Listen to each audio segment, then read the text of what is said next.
పిల్లి బోస్ బాబు. నాది మేనవల్ గ్రామం, ఎర్పాలెం మండలం, ఖమ్మం జిల్లాలో ఈ డ్రాగన్ ఫ్రూట్ని సాగు చేస్తున్నాను. నాది బీటెక్ అయిపోయింది, 2008లో కంప్లీట్ అయింది.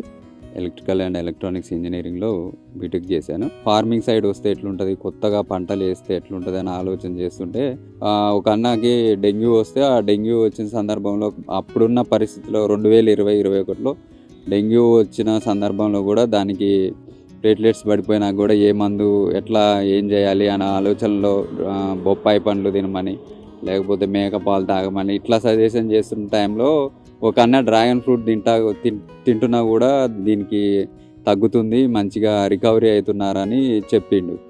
దాంతో ఈ డ్రాగన్ ఫ్రూట్ ఏందా అనేసి అప్పుడు యూట్యూబ్లో సెర్చ్ చేశాను. నేను యూట్యూబ్లో సెర్చ్ చేస్తే మనకి అలియాబాద్ దగ్గర, సికింద్రాబాద్ ఏరియా అలియాబాద్ దగ్గర డాక్టర్ శ్రీనివాసరావు అని తనకి దగ్గర డ్రాగన్ ఫ్రూట్ వచ్చి ఆయన కూడా సేల్ చేస్తూనే ఉన్నాడు అప్పటికి కూడా. తర్వాత ఇక డ్రాగన్ ఫ్రూట్ అంటే ఎట్లుంటుంది ఏంది అని చూసి అతని దగ్గరికి వెళ్ళి మా మొక్కలు ఎట్లుంటుంది, ఎంత దిగుబడి వస్తుంది అనేది చూసుకొని, ఆ శ్రీనివాసరావు గారు కొత్తగా చేస్తుండు కాబట్టి ఎట్లా పెంచాలి, ఎట్లా చేయాలి, మార్కెటింగ్ ఎట్లా చేయాలి, ఎవరికి ఉపయోగపడుతుంది అనేది కూడా ఆయన కూడా క్లియర్గా అన్నీ చెప్పిండు. దాని తర్వాత నేను ఒక్కొక్క మొక్కని 70 రూపాయలు పెట్టి తెచ్చాను ఇక్కడ.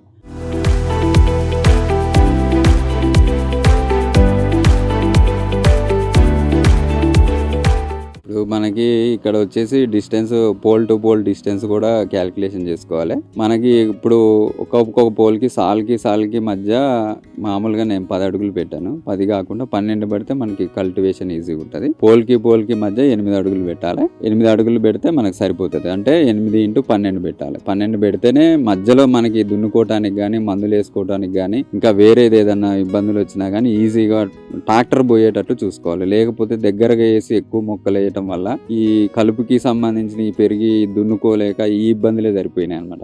నేను అనుభవిస్తుంది ఇది. అందుకని ఎవరైనా వేయాలనుకున్నా కానీ 12 సాల్కి మధ్య 12 అడుగులు వేస్తే మనకి ఫ్యూచర్ లో కల్టివేషన్ అనేది ఈజీగా ఉంటుంది. ఇక వాతావరణ పరిస్థితులకు వస్తే మనకి 40 degrees 42 degrees వరకు ఇది సర్వే అవుతుంది. 40 above వచ్చిందంటే మనకి ఎండాకాలంలో చైనా క్లే అనేది ఒక స్ప్రే ఉంటుంది, పౌడర్ ఉంటుంది, దాన్ని స్ప్రే చేయాలి. స్ప్రే చేయకపోతే ఏమైందంటే హీట్ రెసిస్టెన్స్ లేక ఈ మొక్క ఈ స్టెమ్ అంతా ఎల్లో కలర్ అయిపోతుంది. ఈ స్టెమ్ అంతా ఎల్లో కలర్ అయిపోయి దాంట్లో ఉన్న వాటర్ అంతా కారిపోయి ఈ స్టెమ్ ఖరాబ్ అవుతుంది అన్నమాట. అది దాని ఖరాబ్ కాకుండా ఉండటానికి మనకు ఒక 4-5 degrees తగ్గించేటట్లు ఉండటానికి మనం చైనా క్లే స్ప్రే చేస్తాం. దీని తర్వాత మనకి ఇంకా ఇప్పుడు పోల్ టు పోల్, సాల్కి మధ్య డిస్టెన్స్ అవన్నీ కరెక్ట్గా వేసుకొని మనం పోల్ కూడా 5 feet పైకి ఉంచుకోవాలి. మొత్తం 7 feet చూసి మనం 7 అడుగుల పోల్ని తయారు చేసినాం. ఈ పోల్ 2 అడుగులేమో భూమిలోకి పోయింది, 5 అడుగులేమో పైకి వచ్చింది అన్నమాట. ఈ 5 అడుగులు పెట్టుకోవడానికి రీజన్ ఏంటంటే ఈ కొమ్మలు ఇట్లా వాలినప్పుడు కింద ఆనకుండా ఉండాలి. కింద ఆనకుండా ఇప్పుడు 3 feet పెట్టవచ్చుగా, లేదా 4 feet పెట్టుకోవచ్చుగా అనుకుంటారు. కానీ 5 feet అయితే మనకి ఏంటంటే కట్ చేసుకోవడానికి వీలుగా ఉంటుంది. ఇవి కింద ఆనకుండా ఉంటే కాయ కూడా క్వాలిటీ వస్తుంది అనే ఉద్దేశంతో ఈ రింగు పోల్ డయామీటర్ 2 ఉంటేనే మనకి రింగులో నుంచి ఇట్లా బయటికి వచ్చినప్పుడు అవి ఎటు సైడ్ వాలి అటు సైడ్ వాళ్తుంటాయి అన్నమాట. అట్లా చేసుకొని మనం పెంచుకోగలిగితేనే ఫ్రూటింగ్ ఎక్కువ వస్తుంది. మనకి ప్రతి కొమ్మకు కూడా ఎండ తగలాల, వాన తగలాల, అప్పుడే మనకి ఫ్రూట్ వస్తుంది, లేకపోతే రాదు. ఎప్పుడైనా ఎక్కువ వచ్చినాయని అనుకోండి కొమ్మలు కూడా కట్ చేసేసేయాలి. ఇంకోటి ఏంటంటే దీనికి డిసీజెస్ వస్తాయి. ఆ డిసీజెస్ ఏంటంటే ఇప్పుడు ఒక్కొక్కటి మచ్చలు వస్తుంటాయి. ఆ మచ్చలు వచ్చినప్పుడు సింపుల్గా మనం ఫస్ట్ స్టార్టింగ్లోనే ఆ మచ్చలు ఏందో చూసి స్ప్రింట్ కానీ సాఫ్ కానీ కొడితే క్లియర్ అయిపోతుంది, ఇబ్బంది లేదు. కాకపోతే దాన్ని అట్లనే ఉంచితే మొత్తం స్టెమ్ని ఆగం చేస్తుంది, మళ్ళా కాయలు కూడా పాడైతే, కాయలకి మచ్చలు ఉంటే మార్కెట్లో ప్రైస్ కూడా రాదు.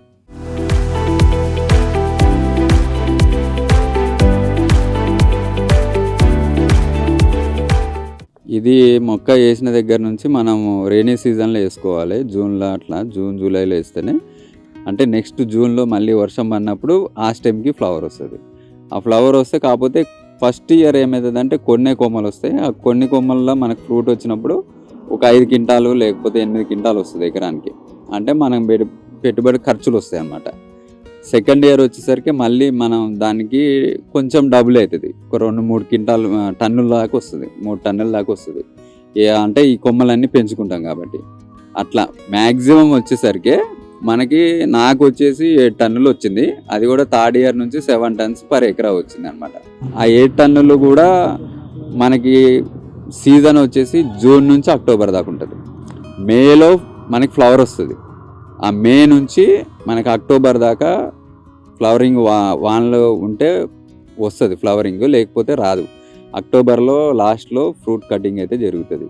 అట్లా మనకి సీజన్కి వచ్చేసి మనకి జూలై నుంచి అక్టోబర్ దాకా ఫ్రూట్ దొరుకుతుంది. జూలై నుంచి అక్టోబర్ దాకా మనకి 8 టైమ్స్ కటింగ్ వస్తుంది.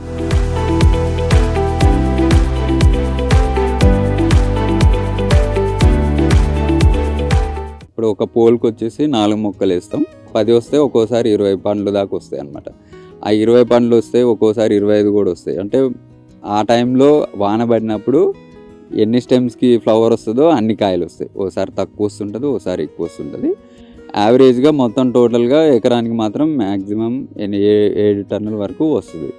అందులో మనకి ఈ వెరైటీ వచ్చేసి మనకి స్వీట్ వస్తుంది. ఇది డెక్కన్ పింక్ అంటారు, సియామ్ రెడ్ అంటారు, ఇలాంటివి వస్తాయి. ఈ రకం కూడా సైజు కూడా మనకి ఒక 500 నుంచి 900 గ్రామ్స్ కూడా వస్తుంటుంది. కాకపోతే యావరేజ్గా మార్కెట్లో పోయేది మాత్రం 3 to 4 ఫ్రూట్స్ వరకే జనాలు ఎక్కువ ఇంట్రెస్ట్ చూపిస్తుంటారు. ఎందుకంటే అది ఒక్కొక్కటి 300 గ్రామ్స్ వస్తుంది కాబట్టి ఒక్కసారి కట్ చేసి ఈజీగా తినవచ్చు. బాగా ఎక్కువ మార్కెట్లో ఫ్రూట్ రావడం దానివల్ల ఏమైందంటే ఒకేసారి మార్కెట్ డౌన్ అయిపోయింది, రేట్ డౌన్ అయిపోయి దాదాపు ఇప్పుడు 70 నుంచి 80 రూపాయలు దగ్గర హోల్సేల్గా నేను అమ్ముతున్నా. అది పోస్ట్ చేసి కొన్ని ఏరియాలో అయితే 60-65 రూపాయలు కూడా అమ్ముతున్నారు. నేను ఇక్కడ మార్కెట్ అంటే మన పొలం బయట మాత్రం 150 రూపాయలకి మళ్ళీ నేను సేల్ చేస్తూ ఉన్నాను అనమాట. ఇప్పుడున్న పరిస్థితుల్లో అయితే రేట్ బాగా డౌన్ ఉంది. ఫ్యూచర్లో ఇంకా వేయటం అనేది కొంచెం ఏదైనా వేసే వాళ్ళు ఉంటే ఆలోచించుకుని వేసుకుంటే బెటర్ అని చెప్పి.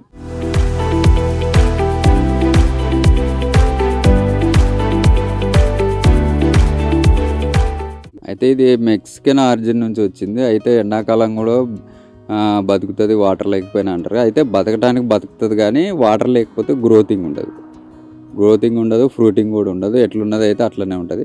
వాటర్ మాత్రం దీనికి సఫిషియెంట్ కావాలి. 2 డేస్కి ఒకసారి వాటర్ పెట్టాలి, చేసుకోవాలి. ఓకే. అయితే దీనికి కావాల్సిన సాయిల్ ఏంటంటే ఫస్ట్ శాండీ సాయిల్ అంటే లూజ్ సాయిల్ కావాలి. లూజ్ సాయిల్ అంటే శాండీ సాయిల్, ఇసుక నేలలు కావచ్చు. అయితే ఎర్ర నేలల్లో అయితే బాగుంటుంది, బాగా పెరుగుతుంది. మంచి కొమ్మలు కూడా మంచిగా హెల్తీగా ఉంటాయి. మనం ఏదైతే ఫెర్టిలైజర్ వేస్తామో దానికి సంబంధించి 100% దీనికి పోవటం వల్ల గ్రోతింగ్ బాగుంటుంది. ప్లస్ ఫ్రూట్ కూడా సైజు వచ్చేటట్లు ఉంటుంది అన్నమాట. మాది వచ్చేసేసరికి బ్లాక్ కొంచెం లూజ్ సాయిల్, కాకపోతే లూజ్ అయినా కానీ వాటర్ పెట్టినప్పుడు ఎక్కడ వాటర్ అక్కడే నిలబడిపోవటం, దానివల్ల అన్ని ఏర్లకు పోకపోవటం వల్ల నాకు కొంచెం దిగుబడి అనేది తగ్గుతుంది. దీనివల్ల మనకి నేను అనేది ఏంటంటే ఎవరైనా వేసేది ఉంటే రెడ్ సాయిల్నే చూస్ చేసుకోండి. రెడ్ సాయిల్ అయితే మనకి ఈజీగా పెరుగుతుంది, ప్లస్ మనకి దిగుబడి కూడా ఎక్కువ వస్తుంది, కాయ కూడా సైజు బాగుంటుంది. అంటే నేను ఫస్ట్లో కూడా దీనికి వాటర్ పెట్టొద్దు అని ఎక్కువ పెట్టలేదు వాస్తవానికి. కానీ వాటర్ పెడితే మీకు ఎంత వాటర్ పెడితే అంత గ్రోతింగ్ వస్తుంది. వాటర్ ఎందుకు పెట్టొద్దు అంటారంటే వాటర్ పెడితే ఇప్పుడు మనకి బంక నేలలు అనుకోండి, వాటర్ ఎక్కువ నిలబడటం వల్ల అక్కడ ఏమవుతుందంటే మనకి ఏదన్నా రూట్ రాట్ డిసీజ్ రావటం, అంటే ఏరుకుళ్ళు రావటం అలాంటివి జరుగుతాయని నీళ్ళు ఎక్కువ పెట్టొద్దు అంటారు. నీళ్ళు ఎక్కువ పెట్టొద్దు అన్న కానీ 2 డేస్కి ఒకసారి 2 hours 3 hours వాటర్ పెడితే ఆ సాయిల్లో ఆ వాటర్ అనేది ఉండకుండా ఉండాలి, ఆరిపోవాలి ఎమ్మటే. అంటే ఆరుదల నేల అంటారు కదా, ఆరిపోవాలి. ఆరిపోతే మళ్ళీ 2 days తర్వాత మళ్ళీ పెట్టుకోవచ్చు. అట్లా ఉండాలి. అంటే ఈ వాటర్ ఉండకూడదని కాదు, కానీ వాటర్ కావాలి, దీనికి వాటర్ కావాలి. ఆ సాయిల్లో అది ఇంకిపోవాలి, మళ్ళీ పెట్టాలి, మళ్ళీ ఇంకిపోవాలి. అట్లయితేనే మనకి గ్రోతింగ్ బాగుంటుంది, ఫ్రూటింగ్ కూడా బాగుంటుంది.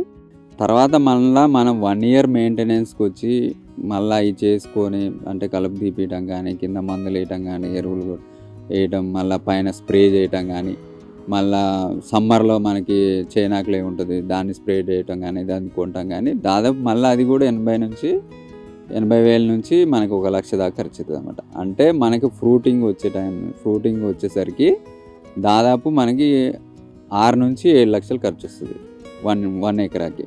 అట్లా తర్వాత మనకి బాగా ఫుల్గా 7 టన్నులు లేకపోతే 8 టన్నులు రావాలంటే 3 years కంప్లీట్ కావాలి. అంటే మనం క్యాలిక్యులేషన్ ఎట్లుండాలి అంటే ఎవరైనా వేసేవాళ్ళు ఉంటే 8 టన్నులు వచ్చిన దగ్గర నుంచి వేసుకోవాలి. అట్లా వేసుకొని ఈ క్యాలిక్యులేషన్ చేసి మార్కెట్ ప్రైస్ చూసి ఇవాళ వేయాలా వద్దా అనేది డిసైడ్ చేసుకోండి. ఇంకొకటి మొక్క సెలెక్షన్ ఎట్లుండాలంటే మొక్క అంటే ఫస్ట్లో ఎవరైతే కొత్తగా వేద్దాం అనుకున్నారో కొత్త స్టెమ్స్ వచ్చినా కానీ దాన్ని కూడా కట్ చేసి అమ్మారు. దానివల్ల అమ్మటం వల్ల కూడా కొంతమంది చాలామంది రైతులు నష్టపోయారు. అవి సర్వే కావు, బతకవు అనమాట. అవి మనకి క్వాలిటీ మొక్క కావాలంటే ఒక్కొక్క స్టెమ్ వచ్చి దీనిది 2 ఇయర్స్ ఉండాలి. 2 సంవత్సరాలు కంప్లీట్ అయినాకనే దాన్ని కట్ చేసి మొక్క చేస్తే అది మనకి 9 మంత్స్ నుంచి 12 మంత్స్లో మనకి నెక్స్ట్ కూడా ఫ్రూటింగ్ వస్తుంది. ఇంకోటి ఏంటంటే దీనికి రెసిస్టెన్స్ పవర్ అంటే ఎక్కువ ఉంటుంది. ఏ రోగాల్ని కూడా రాకుండా తట్టుకోగలుగుతుంది. అదే లేత వేసారు అనుకోండి, ఆ లేత తొందరగా కుళ్ళిపోతాయి.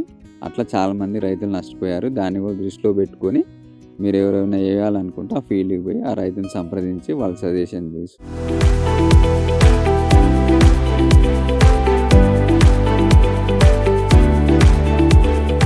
ఒక హెక్టార్కి వచ్చేసి 1,20,000 దాకా అని చెప్పారు.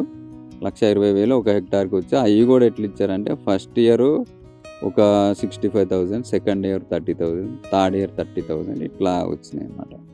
అంటే హెక్టార్కి ఒక 1,10,000, 20,000 దాదాపు అట్లా ఇచ్చారు. అప్పుడున్న సబ్సిడీ అది. తర్వాత అయితే ఇప్పుడున్న పరిస్థితుల్లో అంటే హెక్టార్కి కూడా అంటే మనకి ఈజీఎస్ నుంచి కూడా కొంత సపోర్ట్ వస్తుంది. అందులో అరెకరం వేసుకుంటే ఒక 2.5 lakhs ఇస్తామంటే అని చెప్తున్నారు. పోల్స్కి కానీ లేకపోతే లేబర్ ఛార్జెస్ కానీ రింగ్స్కి మొక్కలకి వాళ్ళకి సపోర్ట్ చేస్తున్నారని తెలిసింది నాకు. ఒక 6 ఎకరా వరకు అయితే ఈజీఎస్ నుంచి వేసుకోవచ్చు. వాళ్ళ సపోర్ట్ కూడా బాగుంటుంది.